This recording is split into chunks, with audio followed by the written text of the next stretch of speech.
Good morning, my name is Chris Nelson. I'm an ed student out here in Fort Worth, Texas, and today I'm going to talk a little bit about engineering ethics. Specifically, this case is about a government contractor and mischarging.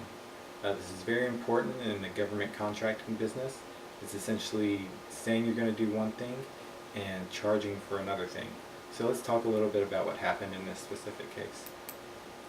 So in this case, we have the United States Air Force as the customer, and the contractor is Boeing. And what they've signed up to do over a period of time, 2003 to 2007 in this case, is service this wonderful aircraft right here, the C-17 Globemaster. So what they do, they have a facility, and the aircraft is sent to them, they maintenance it, sometimes they even perform upgrades, and then they ship it back out into the field, good as new. So key players here are these employees. These employees were actually whistleblowers. So they came forward and raised their hand and said, hey, something's not right here, something's going on. We've actually been mischarging on this contract and it needs to be reported.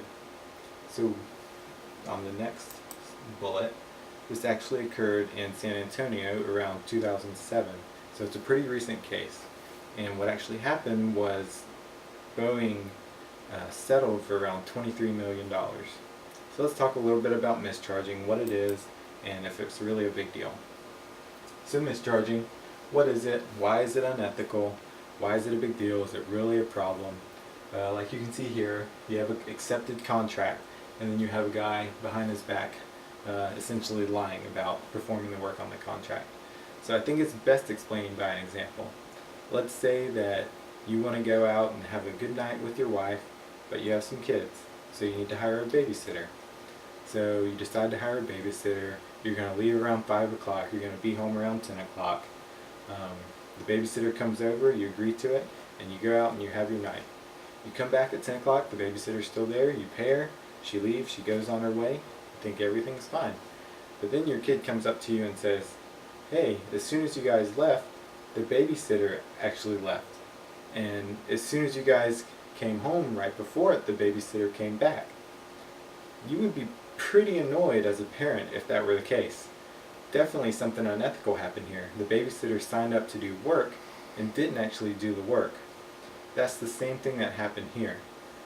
Boeing signed up to perform the maintenance and charged for the maintenance, but they actually didn't perform the maintenance. They gave extra time on the contract and they charged for it, but they didn't actually perform that work. So what was the resolution here? The whistleblowers came out with this, and since they came forward, they were rewarded with around $4 million, which is a significant amount of money.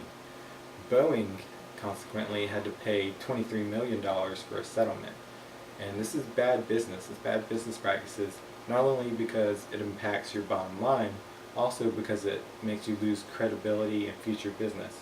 So let's say the customer is facilitating this contract again, they would come and do a few different companies and get bids back, and they would see Boeing maybe come back and say, hey, their bid's really similar to this other company, but I'm not sure if we can trust Boeing. They signed up for this and they didn't execute the work last time. Maybe we should go with another contractor. I actually work in the government contracting business for Lockheed Martin, and this is very important. Some of the applications that we can take away from it are proper time charging and correct oversight with management. It's very important to report what you're working accurately. It helps your company bid work, and it also helps the government build confidence that you're actually performing the work. So I hope you've learned a little bit about engineering ethics and mischarging and how they interact with each other, and you could apply this to either your work in the future or even potentially your school studies. So I appreciate your time and look forward to any questions you have. Thanks. Goodbye.